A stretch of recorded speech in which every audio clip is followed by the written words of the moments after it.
LB Nagar police station పరిధిలోని రాజీవ్ గాంధీ నగర్లో cafe fair మీద ది వైట్ కప్ కేఫ్ అనే పేరు మీద పర్మిషన్ తీసుకొని ఇక్కడ హుక్కా సెంటర్ నడిపిస్తున్నారనే సమాచారం మేరకు ఈరోజు నా ఆధ్వర్యంలో రైడ్ చేయడం జరిగింది. ఇందులో 38 సెల్ ఫోన్లు, హుక్కా పార్ట్సు, హుక్కా ఫ్లేవర్సు, వాటితో పాటు ఒక 35 మంది కస్టమర్సు, ఒక 4 సప్లయర్స్ కూడా ఈరోజు పట్టుకోవడం జరిగింది. వీళ్ళంతా కూడా వివిధ ప్రాంతాల నుంచి కొత్తపేట, సరూర్ నగర్, హయత్ నగర్, ఫలక్నుమా, ఉప్పల్ వేరువేరు ప్రాంతాల నుంచి వచ్చి ఇక్కడ ఈ హుక్కా సేవిస్తున్నారు. 800 నుంచి 1200 రూపాయల వరకు ఒక్కొక్కరికి వసూలు చేస్తున్నట్టు తెలిసింది. ఇది మోహన్, సాగర్ అనే ఇద్దరు కూడా దీన్ని జాయింట్గా నడిపిస్తున్నట్టు తెలిసింది.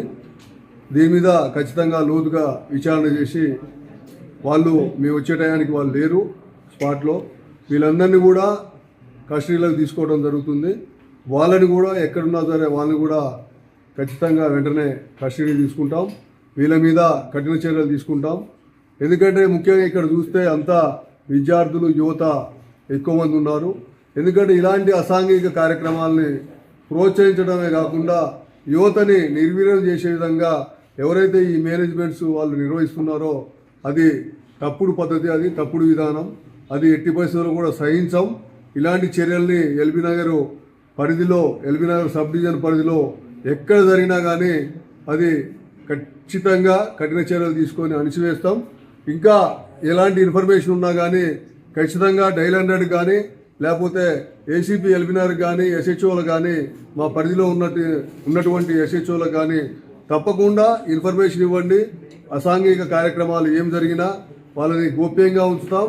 అదేవిధంగా ఎవరైతే ఇలాంటి కార్యక్రమాలకు పాల్పడుతున్నారో వాళ్ళ మీద ఖచ్చితంగా కఠిన చర్యలు తీసుకుంటాం. లీగల్గా ఏదైతే ఉన్నదో ప్రొసీజర్ ప్రకారం అవసరమైతే ఈ బిల్డింగ్ను కూడా సీజ్ చేయడానికి కూడా వెనకాడమని చెప్పి ఈ సందర్భంగా విజ్ఞప్తి చేస్తున్నాం. ముఖ్యంగా యువత తప్పుదారి పట్టకుండా, ఇలాంటి కార్యకలాపాల్లో పాల్గొనకుండా చాలా మంచిగా చదువుకొని, బుద్ధివంతంగా చదువుకొని తమ యొక్క వృత్తుల్లో స్థిరపడాలని ఆకాంక్షిస్తూ ఇలాంటి ఏం జరిగినా సహించేది లేదని ఈ సందర్భంగా తెలియజేస్తున్నాం.